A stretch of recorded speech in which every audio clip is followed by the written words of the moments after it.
അസ്സലാമു അലൈക്കും വറഹ്മത്തുള്ളാഹി. അൽഹംദുലില്ലാഹി റബ്ബിൽ ആലമീൻ വസ്സലാത്തു വസ്സലാമു അലാ അഷ്റഫിൽ അംബിയാഇ വൽ മുർസലീൻ വഅലാ ആലിഹി വസ്വഹ്ബിഹി അജ്മഈൻ അമ്മാ ബഅദ്. പ്രിയമുള്ള സഹോദരന്മാരെ, ഒരു വിശ്വാസിക്ക് വലിയ പ്രതീക്ഷയും ആശ്വാസവും നൽകുന്നതാണ് ഖുർആനിലെ ഓരോ വചനവും. എന്നാൽ ചില വചനങ്ങൾ, ചില സൂറത്തുകൾ അവ പ്രത്യേകം കാരുണ്യമാണെന്ന് നമുക്ക് മനസ്സിലാക്കാനാകും.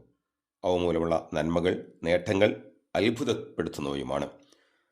അതിൽപ്പെട്ടതാണ് സൂറത്തുൽ ബഖറയിലെ അവസാന രണ്ടായത്തുകൾ, അഥവാ ആമന റസൂലു എന്ന് തുടങ്ങുന്ന വചനങ്ങൾ. റഹ്മാനായ റബ്ബ് നൽകിയ മഹാ അനുഗ്രഹങ്ങളിലൊന്നായി മഹത്വമേറിയ ആ വചനങ്ങളെ നമുക്ക് കാണാനാകണം. നന്മകൾ നിറഞ്ഞ ആ വചനങ്ങൾ നാം നിത്യവും പാരായണം ചെയ്യുകയും വേണം. ആ വചനങ്ങളുടെ ചില മഹത്വങ്ങളെ നമുക്ക് പരിശോധിക്കാം, ശ്രേഷ്ഠതകളെ. റസൂൽ സല്ലല്ലാഹു അലൈഹി വസല്ലം പറഞ്ഞു, മൻ ഖറഅ ബിൽ ആയതൈനി മിൻ ആഖിരി സൂറത്തിൽ ബഖറ ഫീ ലൈലത്തിൻ കഫത്താഹു. ഒരു രാത്രിയിൽ സൂറത്തുൽ ബഖറയുടെ അവസാന രണ്ടായത്തുകൾ പാരായണം ചെയ്താൽ അവന് അത് മതിയാകും. ഈ വചനം വിശദീകരിച്ച് പണ്ഡിതന്മാർ ധാരാളം നന്മകളെ ഓർമ്മപ്പെടുത്തുന്നുണ്ട്. അവയിലൊന്ന്, ധാരാളം ഖുർആൻ ഓതിയുള്ള രാത്രി നമസ്കാരത്തിന്റെ പ്രതിഫലം ലഭിക്കാൻ മാത്രം മഹത്വമേറിയതെന്നാണ്. മറ്റൊന്ന്, പിശാചിൽ നിന്നും സംരക്ഷണം ലഭിക്കും എന്നതുമാണ്. ദോഷങ്ങളിൽ നിന്നും ഭയാശങ്കകളിൽ നിന്നും മോചനം ലഭിക്കുന്നതാണ് ഇത് എന്നതാണ് മറ്റൊരു വിശദീകരണം. ഈ വചനത്തെക്കുറിച്ച് റസൂൽ സല്ലല്ലാഹു അലൈഹി വസല്ലം ഒരിക്കൽ ഇങ്ങനെ പറയുകയുണ്ടായി, എനിക്കത് ലഭിച്ചത് അർശിന്റെ താഴെ നിന്നാണ്. ഫഇന്നഹുമാ ഉഅതീതുഹുമാ മിൻ തഹ്തിൽ അർശ്.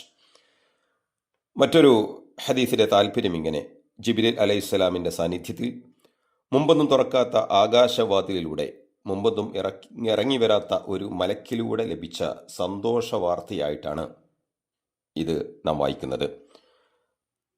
മറ്റൊരു നബിക്കും മുമ്പ് ലഭിക്കാത്ത പ്രകാശമാണെന്നും അതിൽ നിന്ന് ഒരു ഹർഫ് പാരായണം ചെയ്താൽ പോലും അത് നൽകപ്പെടാതിരിക്കയില്ല എന്നും ആ മലക്ക് നബി സല്ലല്ലാഹു അലൈഹി വസല്ലമയെ അറിയിച്ചതായും സഹീഹ് മുസ്ലിമിൽ വന്ന ആ ഹദീസിൽ നാം വായിക്കുന്നുണ്ട്. ഫാത്തിഹയെക്കുറിച്ചും ഈ വിശേഷണം ആ ഹദീസിൽ കാണാം.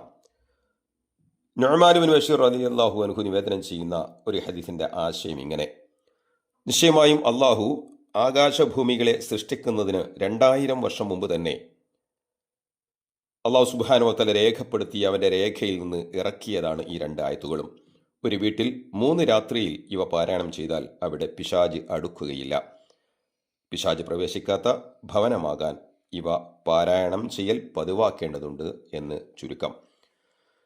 മഹാനായ ഇബ്നു മസ്ഊദ് റളിയല്ലാഹു അൻഹു പറയുന്നുണ്ട്, റസൂൽ സല്ലല്ലാഹു അലൈഹി വസല്ലമയുടെ ഇസ്രാ മിഅ്റാജ് യാത്രയിൽ സിദ്റത്തുൽ മുന്തഹയുടെ അടുക്കൽ വെച്ച് മറ്റൊരു നബിക്കും കിട്ടാത്ത 3 എണ്ണം റസൂലുള്ളാഹിക്ക് കിട്ടിയിട്ടുണ്ട്. 5 നേരത്തെ നമസ്കാരങ്ങൾ, സൂറത്തുൽ ബഖറയുടെ അവസാനത്തെ 2 ആയത്തുകൾ, മറ്റൊന്ന് അള്ളാഹുവിൽ പങ്കുചേർക്കൽ എന്ന തിന്മയൊഴികെയുള്ള മറ്റെല്ലാ പാപങ്ങളും പുറത്തു കൊടുക്കുക എന്നതുമാണ്. ആ 3 പ്രത്യേകതകൾ, ആ 3 കാര്യങ്ങൾ ഇവയാണ്. ജുബൈർ ബിൻ നുഫൈർ റഹ്മഹുല്ല പറയുന്നു, നിങ്ങൾ ഇവ പാരായണം ചെയ്യണം. അതായത് ഈ സൂറത്തുൽ ബഖറയുടെ അവസാനത്തെ 2 ആയത്തുകൾ നിങ്ങൾ പതിവായി പാരായണം ചെയ്യണം. മക്കളെയും സ്ത്രീകളെയും പഠിപ്പിക്കുകയും വേണം. കാരണം അത് ഖുർആനാണ്, നമസ്കാരമാണ്, പ്രാർത്ഥനയാണ്. അലി റളിയല്ലാഹു അൻഹു പറഞ്ഞതായി വായിക്കുന്നു, ഒരാളും ഉറങ്ങുന്നതിന് മുമ്പായി ഇവ പാരായണം ചെയ്യാതിരിക്കുമെന്ന് ഞാൻ വിചാരിക്കുന്നില്ല. രാത്രിയുടെ തുടക്കത്തിൽ തന്നെ പാരായണം ചെയ്യലാണ് ഉത്തമമെന്ന് ഇബ്നു ബാസ് റഹിമഹുല്ലയും പ്രത്യേകം പറഞ്ഞതായിട്ട് കാണാം.